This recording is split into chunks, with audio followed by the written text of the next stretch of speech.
though, to have just a basic background and a common grounding for all of us about CTDL. And so for that, we've asked Phil Barker, who is our current resident metadata expert, to start us off with an overview of the CTDL for all of you, just so we're starting from a level setting. Phil.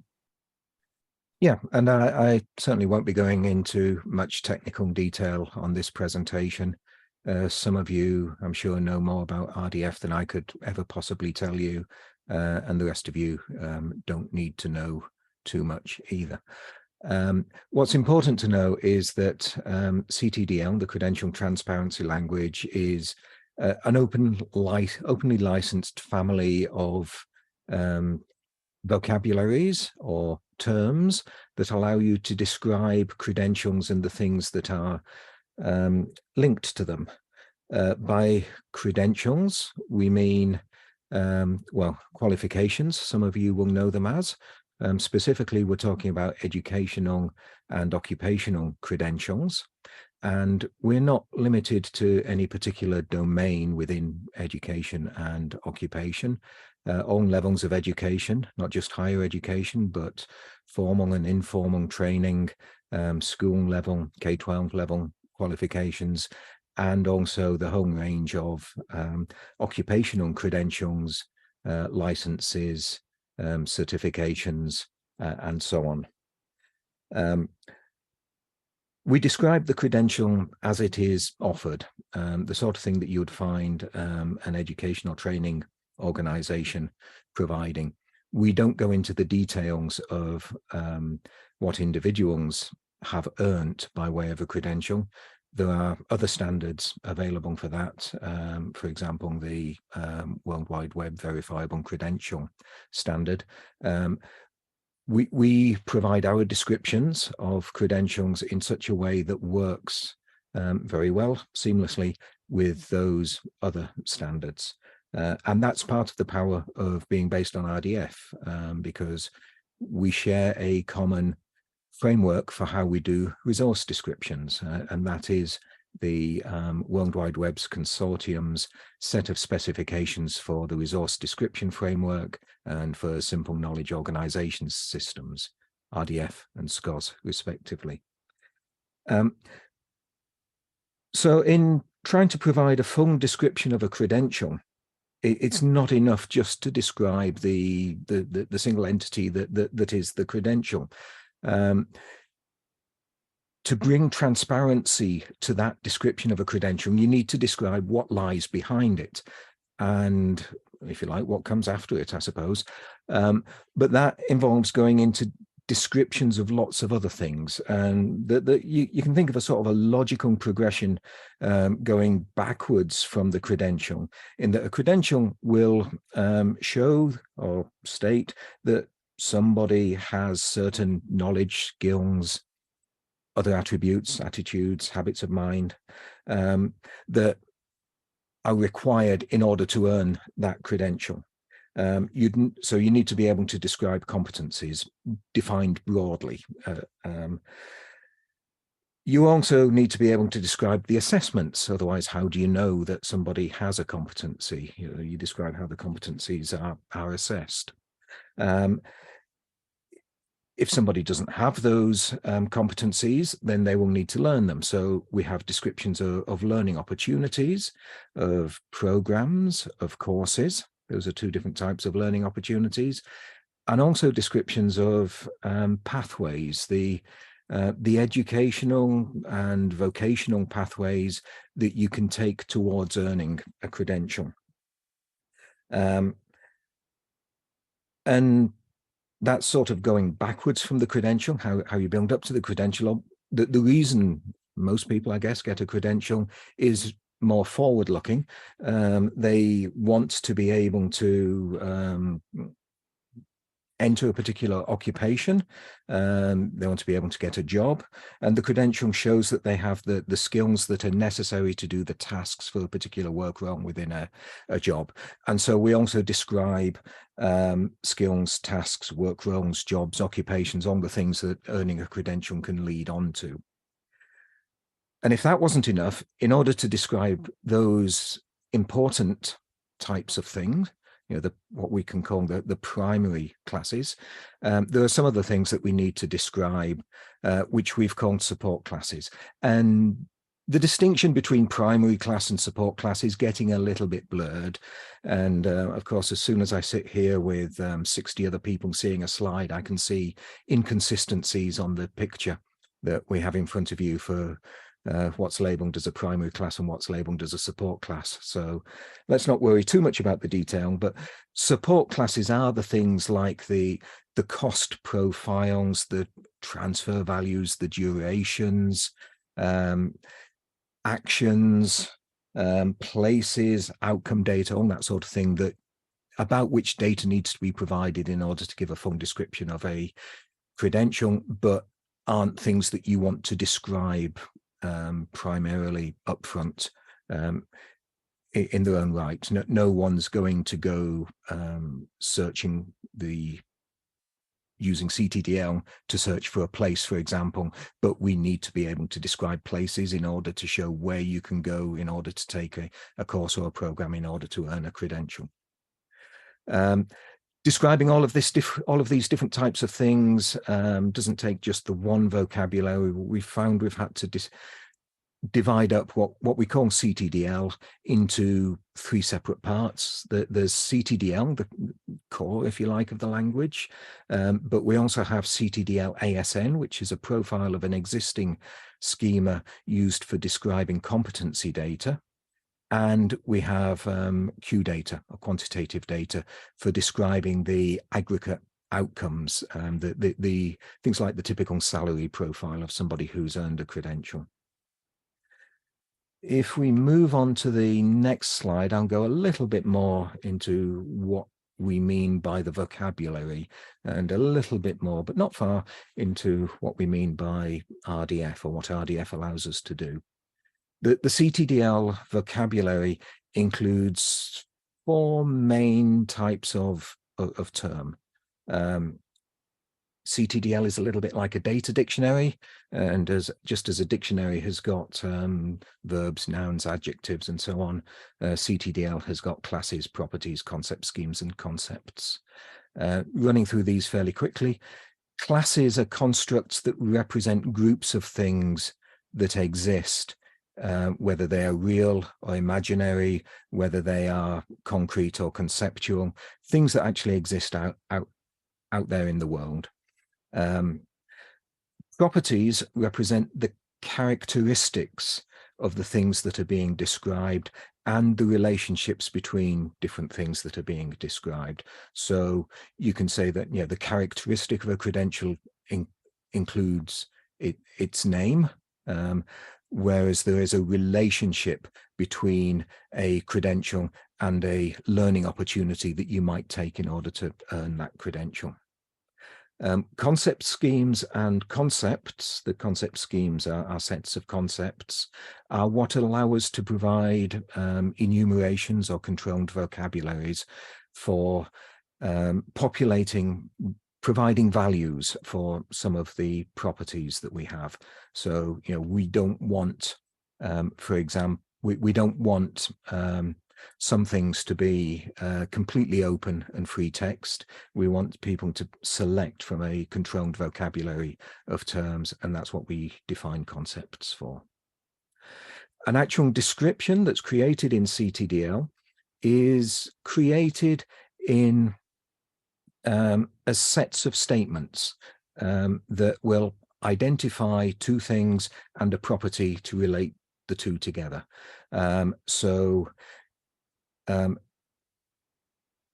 Looking at the diagram at the bottom, it starts off with a credential. In this case, the credential is of type certificate. That's one of the classes of credential that we have.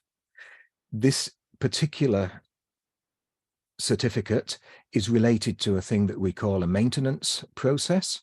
So a process profile by a property that's called a maintenance process. So those are 2 statements. One statement to say that the certificate, that we're talking about something which is of type certificate, another to say that the thing we're talking about is related to the the process profile as its maintenance profile.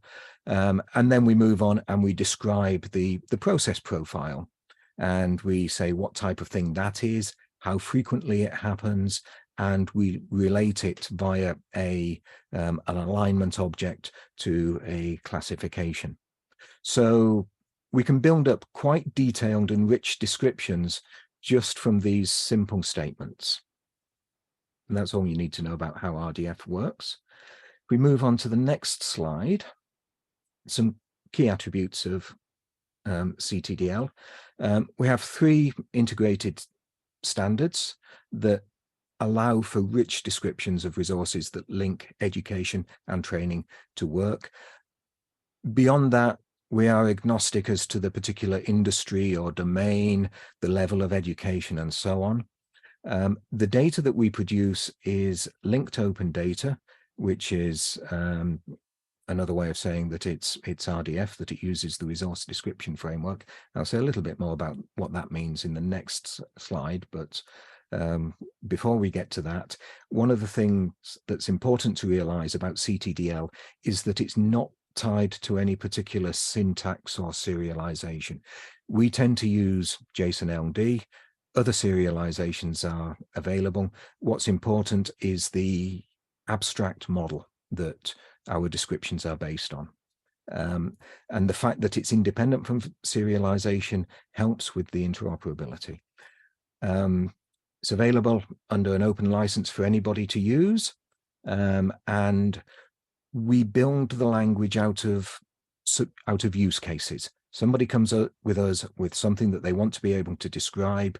We see how much of it we can describe using CTDL, and then add what we need to do in order to complete the use case. In creating the language, we've borrowed from other open schemas, notably schema.org.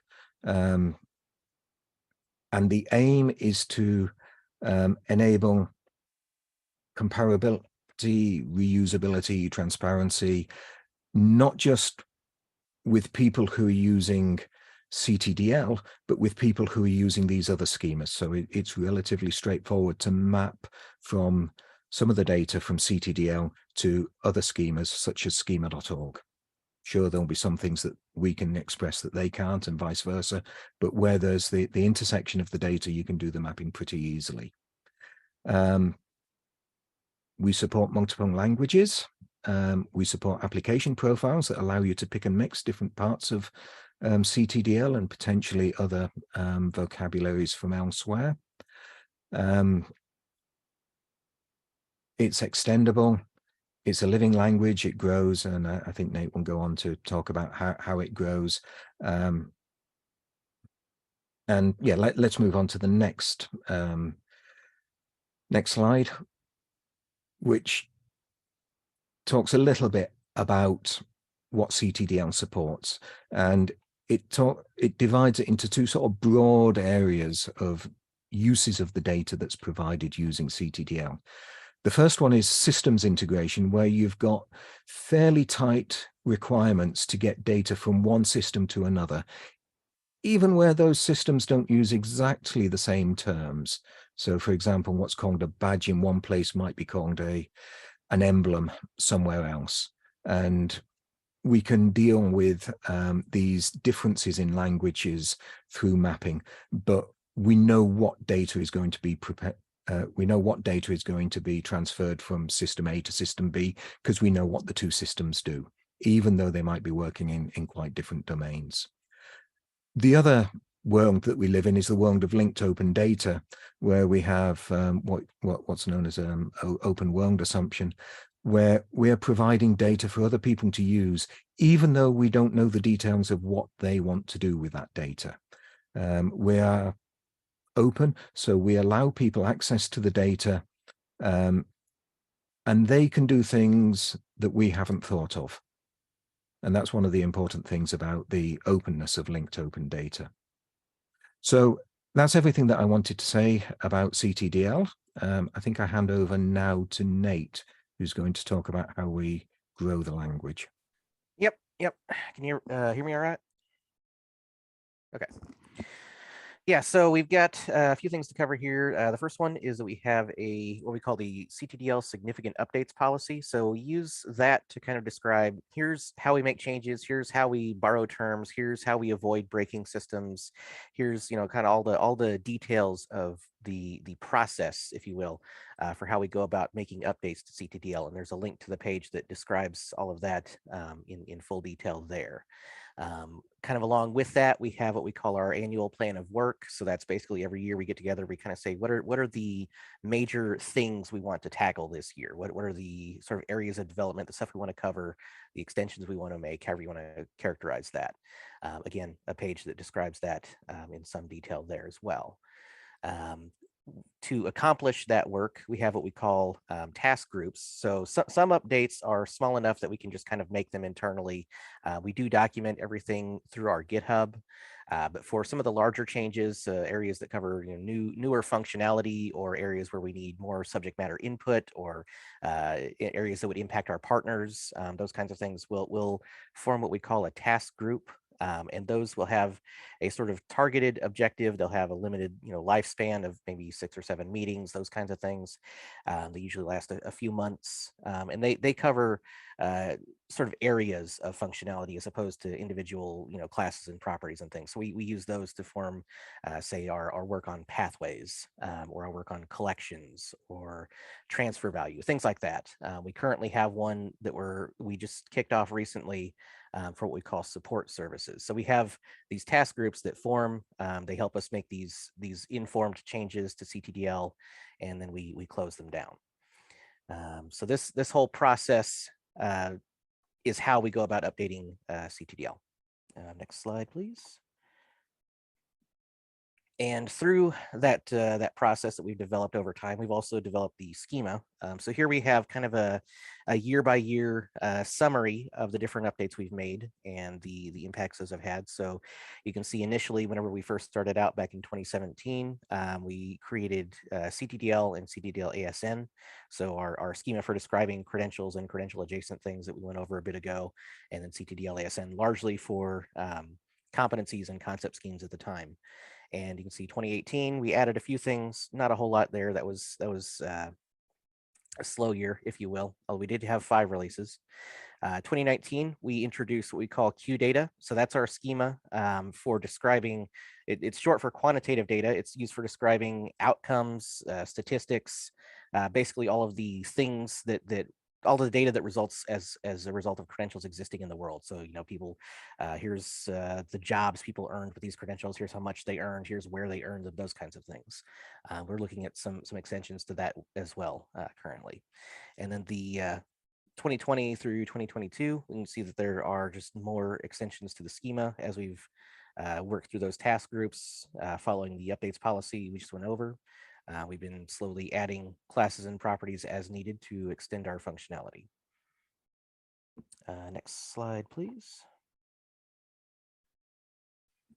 So we try to document all of this, not just in our GitHub, where we have issues that cover individual changes down to a very, very granular level, down to the individual class and property level, but also a bit more broadly. We have on our technical site things like our handbooks for describing, here's a set of classes and properties, here's their purpose, here's how you use them, here's some examples of them being used.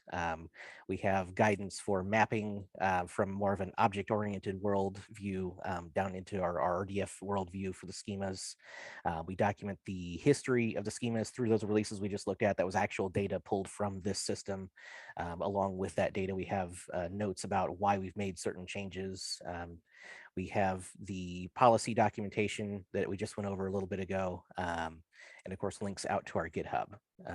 It's all on our technical site, along with the sort of low-level granular documentation of individual classes and properties. Next slide, please.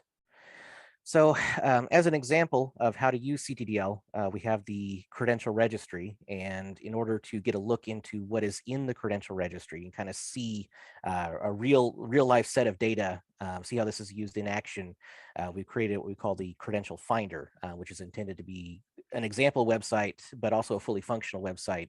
It's intended to inspire others to say, here's what they can do with the Finder.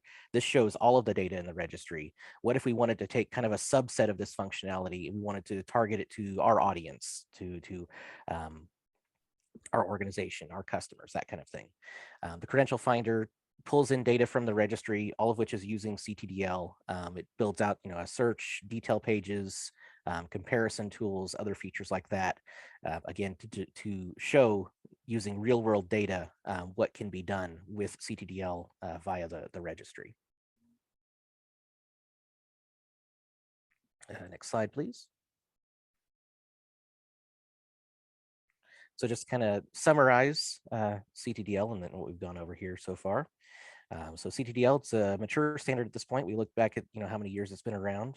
It's established, it's built on RDF and linked open data principles, borrowing from other schemas and things like that. It's a living language. We have a whole process documented that we use to make updates to it, and it's available under an open license, so anyone can use it. It's not just for the registry. It's intended for use in other systems as well. And of course, it's built out, and we're enhancing that support for global functionality through this group here, but it's structured to enable and support global applicability.